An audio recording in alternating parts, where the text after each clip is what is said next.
আমাদের অনন্য স্টোরি সকল প্রকার পার্ট গল্প দেখতে আমাদের চ্যানেলটি সাবস্ক্রাইব করে পাশে থাকা বেল আইকনটিতে ক্লিক করে অল নোটিফিকেশন অন করে দিন। একটু আগে আমার বিয়ে হয়ে গেল, আমার ভালোবাসার মানুষের সাথে না, আমার সবচেয়ে কাছের বন্ধুর সাথে। অবাক হচ্ছেন তাই তো? আসেন বুঝিয়ে বলি। আমরা 3 বন্ধু, আমি, আরিশা, বাকি 2জন অহিন, রাফিন। আমি রাফিনকে ভালোবাসি। আমাদের প্রেমের সম্পর্ক প্রায় 3 বছরের। অহিন আমাদের দুজনেরই খুব ভালো বন্ধু। প্রথমেই আমরা 3 জন খুব ভালো বন্ধু ছিলাম, তারপর ফরেনকে কিভাবে যেন ভালোবেসে ফেললাম বুঝতেই পারিনি। আমাদের খুব ভালোভাবে দিন যাচ্ছিল, তারপর আমাদের বিয়ে ঠিক হলো। কিন্তু বিয়ের দিন রাফিন আসলো না, আসলো অহিন। অহিন বড়লোক বাবার ছেলে, আমি মধ্যবিত্ত ঘরের মেয়ে, আর রাফিনও মধ্যবিত্ত ঘরের ছেলে। অহিন বড়লোক ঘরের হলেও তার মাঝে কোনো অহংকার ছিল না। কখনো তার সাথে মিশে এটা মনে হয়নি যে অহিনের আর আমাদের মধ্যে অনেকটা ব্যবধান আছে। কিন্তু কি থেকে কি হয়ে গেল বুঝতেই পারলাম না। অহিন শুরু থেকেই জানতো আমাদের সম্পর্কের কথা, তারপরেও এটা কেন করলো অহিন? আর রাফিন সে কোথায়? আজ যাই হয়ে যাক, তার তো উচিত ছিল এখানে উপস্থিত হওয়া। কারো পায়ের শব্দে আমার ভাবনায় চাঁদ পড়ল। কেউ একজন এগিয়ে আসছে আমার দিকে, হয়তো অহিন। আমি এখন অহিনের ঘরে বসে আছি। অহিনের ঘরটা খুব সুন্দর করে সাজানো হয়েছে, আমার জন্য সাজানো হয়েছে। আমাদের জন্য সাজানো হয়েছে। আজ তো আমাদের বাসর রাত। এই তো একদিন আগেও এই রাত্রি নিয়ে রাফিনের সাথে কত কথা হয়েছে, কত স্বপ্ন দেখেছি আজকের দিনটি নিয়ে। রাফিন বলেছিল কাল, আমি যদি ভালোবেসে তোমায় এক আকাশ শূন্যতা উপহার দেই, তুমি কি আমায় গ্রহণ করবে? আমি বলেছিলাম কবুল কবুল কবুল। আর আজ সেই রাত ঠিকই এলো, কিন্তু মানুষটি পাল্টে গেল। সব কান্নার দলা পাকিয়ে যাচ্ছে। এখন তো আমার চিৎকার করে কাঁদতে ইচ্ছে করছে। কেন এমন হলো? এমন একটা সময় যে একটা মেয়ের জন্য কতটা যন্ত্রণাদায়ক তা শুধু একটা মেয়েই জানে। একজনকে নিয়ে স্বপ্ন দেখে অন্যজনের সাথে সংসার করাটা যে খুবই কষ্টের। আমার মাথা ঘুরছে, কি হলো আর কেনই বা হলো? অনেকগুলো প্রশ্ন মাথায় ঘুরছে। অহিন আমার সব জেনেও কেন আমাকে বিয়ে করলো? অহিন এগিয়ে এসে খুব স্বাভাবিক ভঙ্গিতে বলে, আরিশা, যা গিয়ে কাপড় চেঞ্জ কর, এত ভারী শাড়ি নিয়ে তো ঘুমাতে পারবি না। অহিনের কথা শুনে আরিশার মেজাজ খুব খারাপ হয়ে যায়। এতটা স্বাভাবিক কি করে আছে অহিন? এই তোর কি সমস্যা? হ্যাঁ, এত কিছুর পরেও তুই এত স্বাভাবিক কি করে আছিস? আর কি বললি কাপড় চেঞ্জ করব? কেন? এই কাপড়ে তোর বাসর করতে সমস্যা হবে? তোর সাথে আমার বিয়ে আমি মানি না। তাহলে এসব বাসর আসছে কোথা থেকে? আমি কখন বললাম আমি বাসর করব তোমার সাথে? এর মানে কি তুমি ইনডিরেক্টলি চাচ্ছ আমাদের বাসর হোক? বলেই অহিন শয়তানি মার্কা হাসি দেয়।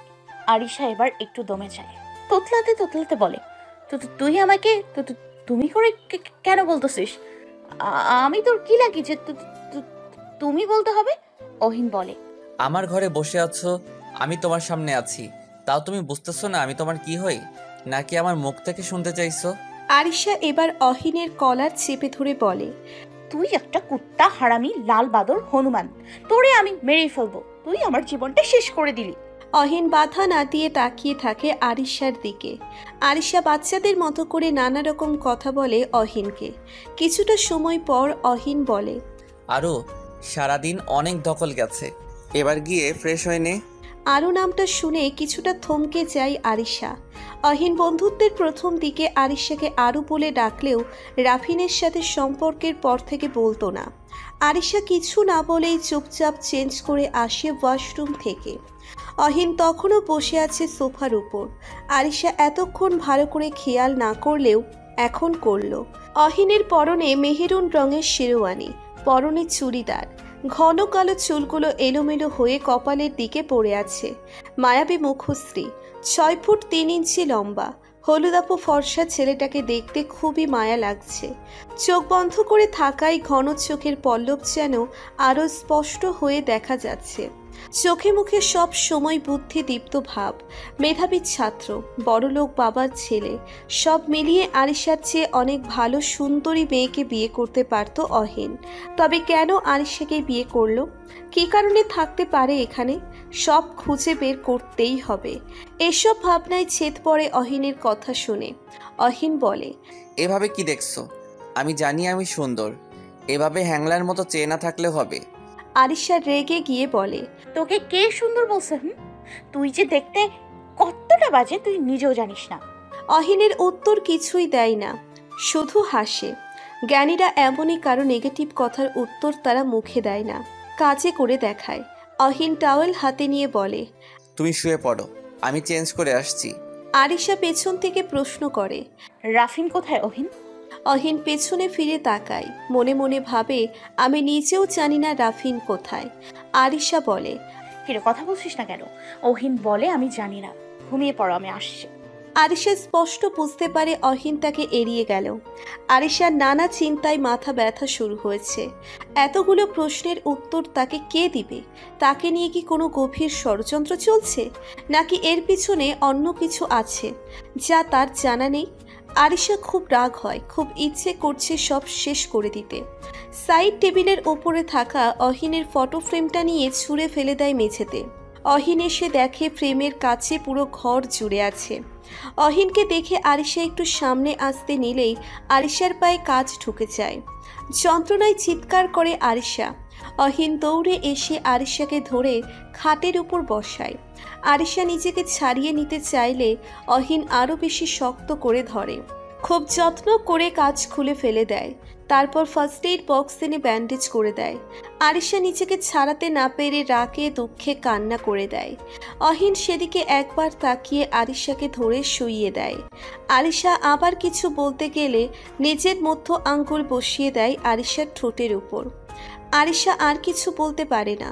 অহিন পুরো ঘর পরিষ্কার করে, আরিশাকে মেডিসিন খাইয়ে দিয়ে পাশে বসে মাথায় হাত বুলিয়ে দেয়।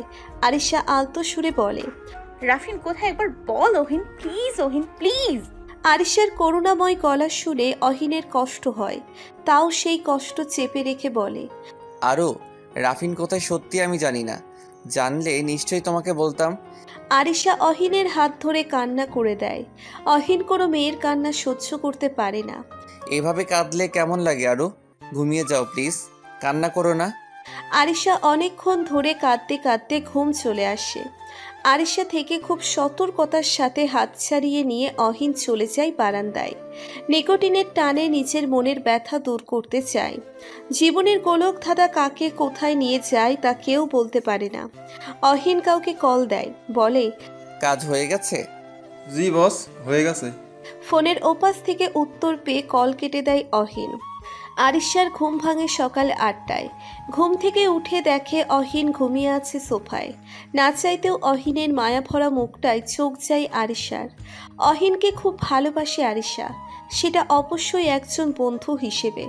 কত সুন্দর স্মৃতি আছে তাদের 3 বন্ধুর জীবনে। স্মৃতি, হ্যাঁ স্মৃতিই তো কাল আজকের কাছে অতীত। আর অতীত মানেই স্মৃতি, যা চাইলেও ধরা যায় না, ছোঁয়া যায় না। কেন এমন হলো? কেন সুন্দর 3টি সম্পর্কে এভাবে ফাটল ধরলো? রাফিন থাকলে সব কিছুই ঠিক থাকতো। রাফিন কোথায়, কেন কাল আসলো না, সব জানতে হবে আমায়। আরিশা নিচের ফোন খুঁজতে থাকে। আসার সময় ফোনটা তো নিয়ে এসেছে মনে হয়, তাহলে ফোনটা কোথায়? এমন সময় কারো ডাকে পিছনে ফিরে তাকাই আরিশা। আরও কি খুঁজছিস? আমার ফোন অহিন, আমার ফোনটা দেখেছিস? না দেখিনি, আজকে তোর জন্য নতুন একটি ফোন নিয়ে আসবো। আমার তোর ফোনের কোনো দরকার নেই, তুই আগে বল আমার ফোন কই। জানি না আরু। তুই জানিস না, জানলে বলতেছিস কেন? আমার জন্য ফোন আনবি আবার?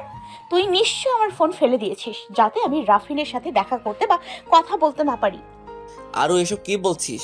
আমি কেন তোর ফোন ফেলে দেব? তুই এত বছরে এই চিনলি আমাকে? কি আর চিনতে পেরেছি বল? আমার এক বন্ধু আমাকে ঠকিয়ে চলে গেছে, আর এক বন্ধু ঠকিয়ে বিয়ে করেছে। আমি তো তোদের সবার কাছে মাত্র পুতুল, খেলার পুতুল।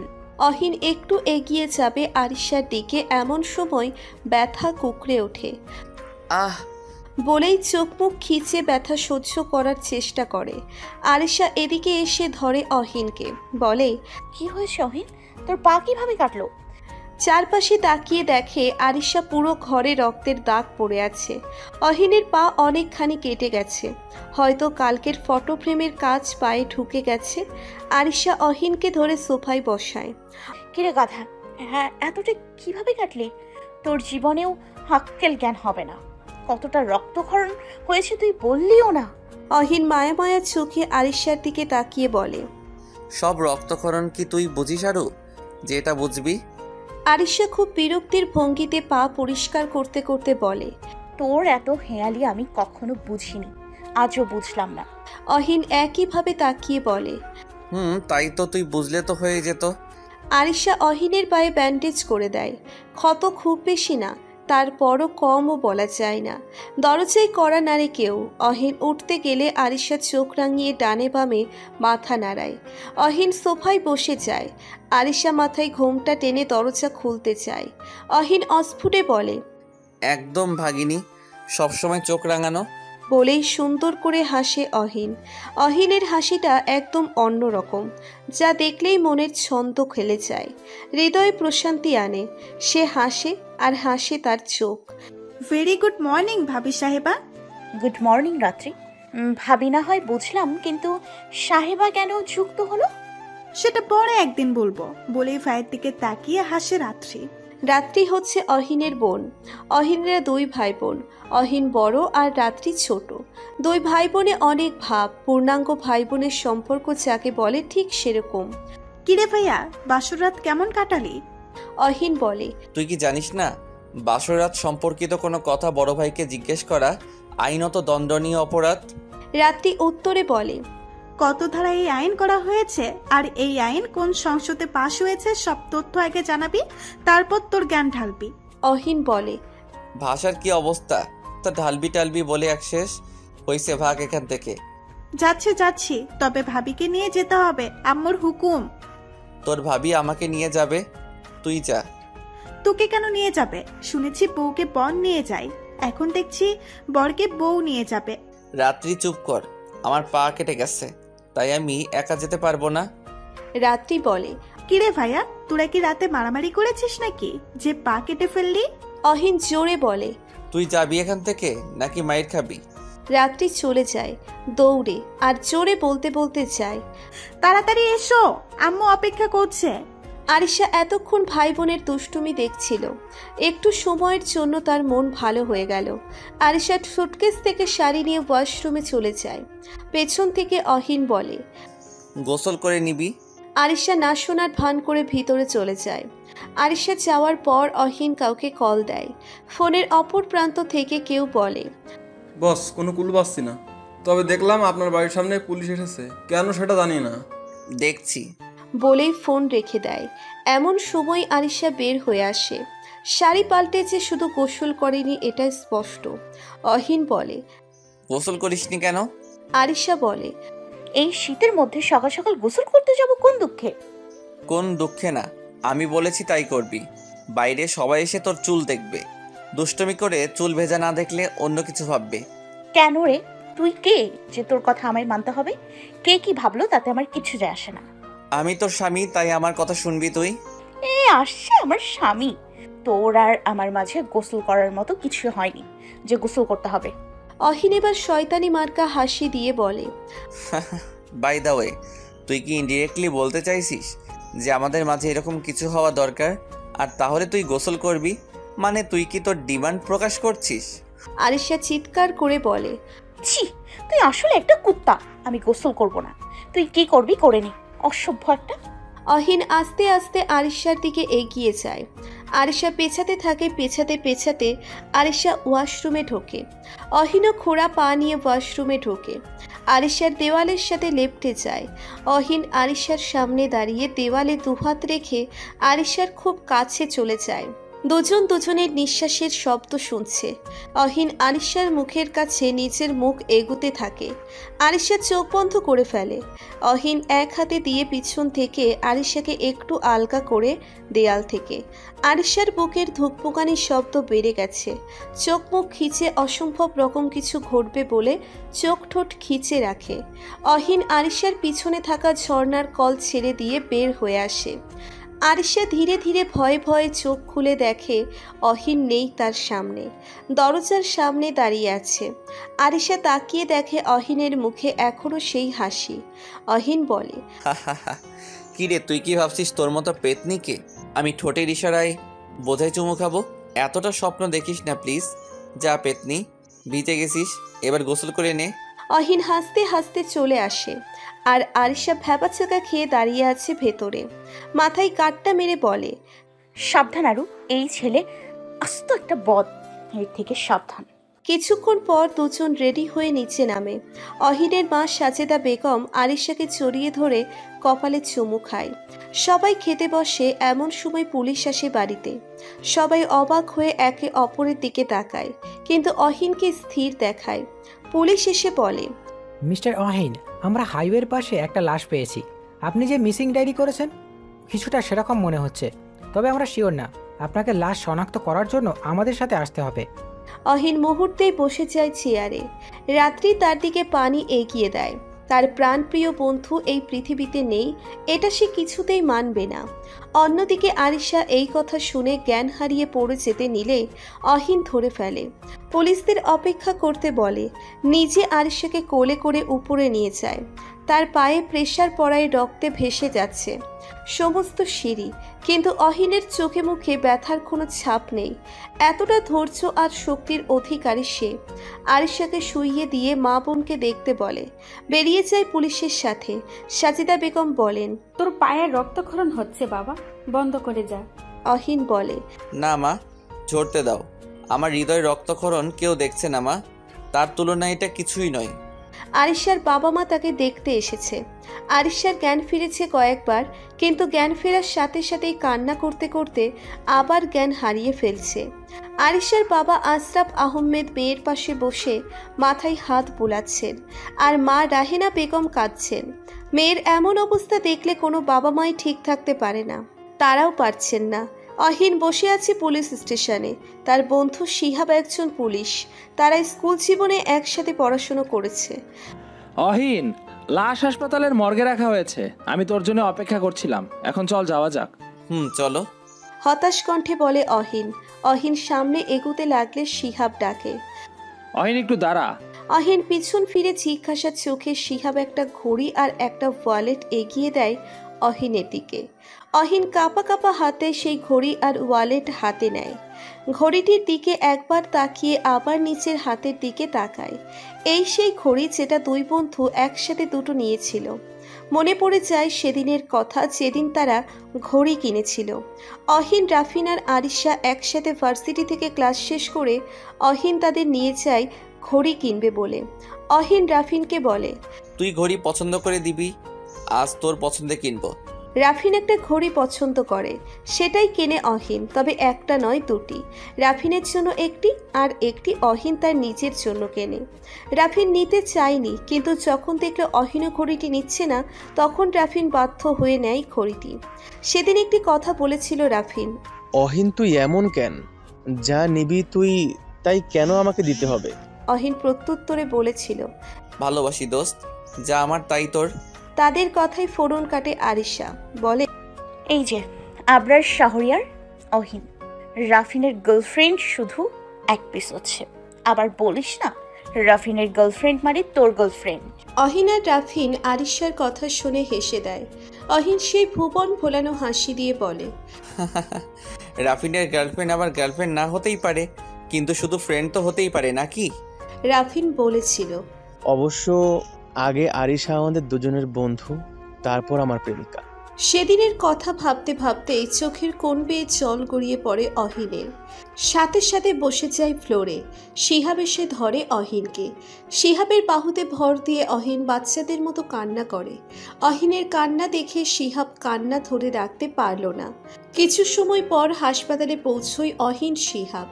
অহিন বলে, আমি যেতে পারবো না শিহাব মর্গে, তুই যা। আমি এটা বিশ্বাস করি না আমার প্রাণপ্রিয় বন্ধু নেই।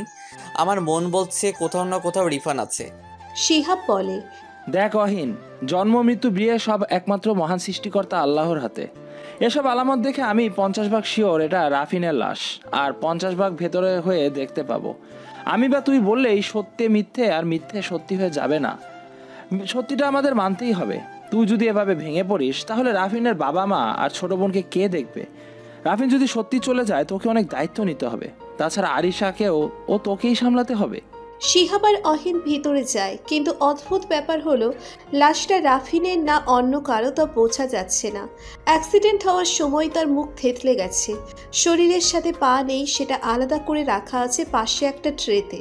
হাতের কয়েকটা আঙ্গুল নেই, পুরো শরীর ছিলে গেছে। একবার তাকিয়ে অহিন চোখ ফিরিয়ে নেয়, আবার কান্নায় ভেঙে পড়ে। এটা রাফিন হতে পারে না শিহাব, আমার বন্ধুর মৃত্যু এতটা কঠোরভাবে হতে পারে না। শিহাব বলে, তবে এই লাশের ডিএনএ টেস্ট করে জানতে পারবো এটা কার লাশ। অহিন বলে,